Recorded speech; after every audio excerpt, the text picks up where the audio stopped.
Hi, I've been asked to share a little bit about what I've learnt from reading Psalm 27.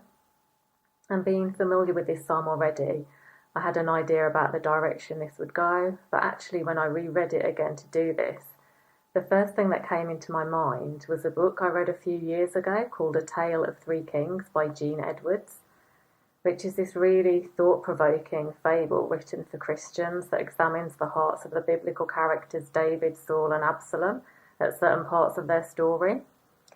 And of course, David is the author of Psalm 27, and many biblical scholars believe he wrote it during an extremely painful season for him before he was anointed as king, where he was literally on the run for his life from King Saul and his army, who were heavily persecuting him.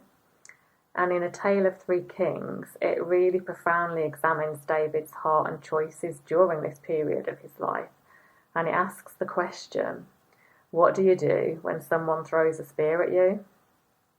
And David during this time is having to face literal spears, as well as the spears of false accusations, fear, physical hardship and emotional pain, which must have been completely awful. And during all this, he must have been wrestling with himself and God and asking this very question. What do you do when someone, especially the king, decides to use you for target practice? And it's such an important question for David because what he decides to do will have a massive impact, not just on the course of his life, but much more importantly, will profoundly shape the condition of his own heart and character. So what does David do here?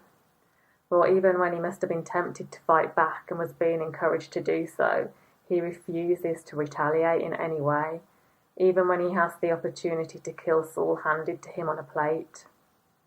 And so rereading Psalm 27 through this particular lens really presents a clear picture for me of what David does do and how he positions himself before God. Because really, Psalm 27 is a picture of David entering into the presence of God and choosing to place this entire situation and his life directly in the hands of the Lord and to trust him with the outcome. So he starts the psalm with the declaration of God, of who God is to him. The Lord is my light and my salvation, who shall I fear? He lays out the reality of his suffering before God. Though an army besiege me, though war break out against me, though my father and mother forsake me, false witnesses rise up against me, spouting malicious accusations. But while waiting in God's presence, his heart and his thoughts are transformed, and these hard situations lose their power to control him and his reactions. He chooses to seek the face of God and his ways, and not his own wisdom, saying, Teach me your way, Lord. Lead me in a straight path because of my oppressors. So this situation drives him towards God as he leaves things in God's hands. He doesn't take things into his own hands. Instead, he trusts and waits upon God to move.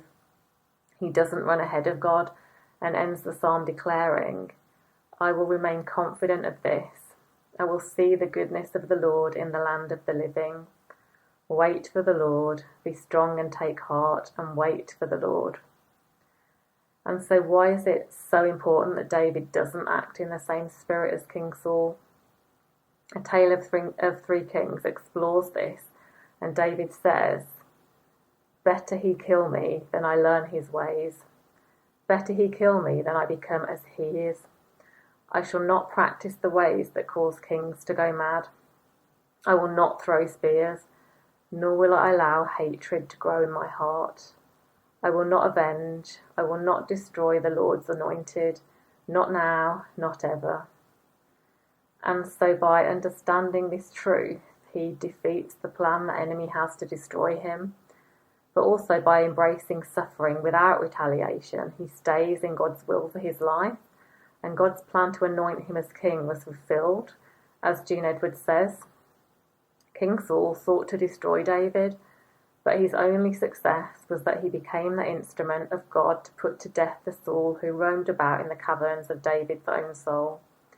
Yes, David was virtually destroyed in the process, but this had to be. Otherwise, the Saul in him would have survived. So while this is a really challenging statement, ultimately it shows this period in David's life was about him gaining spiritual authority and promotion.